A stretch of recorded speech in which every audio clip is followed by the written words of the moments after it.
উলুবেড়িয়ার কোলাহল থেকে একটু দূরে 58 গেটের মধ্যে এত সুন্দর একটা মনোরম দৃশ্য আছে যা হয়তো তোমার অজানা। এই অজানা জায়গাটার বিষয়ে আজকে তোমাদেরকে জানতে আমি সাহায্য করব।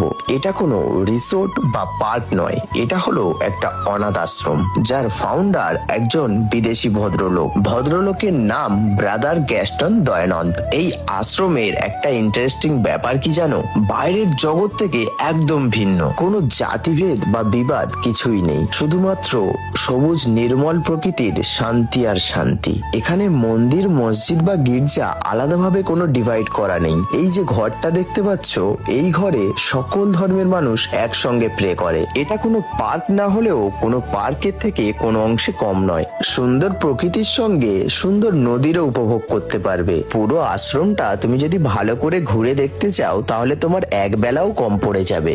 এই ভদ্রলোক হলো এখানকার ম্যানেজার, আর এই স্ক্রিনে দেওয়া নাম্বারে তোমরা যোগাযোগ করে পারমিশন নিয়ে এখানে ঘুরতে যেতেও পারো। আর কোনো সহৃদয়বান মানুষ যদি এই অনাথ শিশুদেরকে কিছু ডোনেট করতে চাও তাহলে এই নাম্বারেও কন্ট্যাক্ট করতে পারো। এখানে গিয়ে কিছু পাও আর না পাও, প্রাণ খুলে একটা শান্তির নিঃশ্বাস নিতে পারবে। এই সুন্দর আশ্রমটাতে কিভাবে যাবে বা কোন কোন দিনে বন্ধ থাকে বা কটা থেকে কটা পর্যন্ত খোলা থাকে সেগুলো আমি আমার নেক্সট ভিডিওতে জানিয়ে দেব। আর জায়গাটা তোমার যদি ভালো লেগে থাকে তাহলে তোমার বন্ধু বান্ধব, আত্মীয় স্বজন, চেনা পরিচিতি সকলের কাছে শেয়ার করে দাও। পারলে আমাকে ফলো করে নিও, কারণ নেক্সট ভিডিও পোস্ট করার সঙ্গে সঙ্গে সবার আগে ভিডিওটা তোমার কাছেই পৌঁছে যাবে।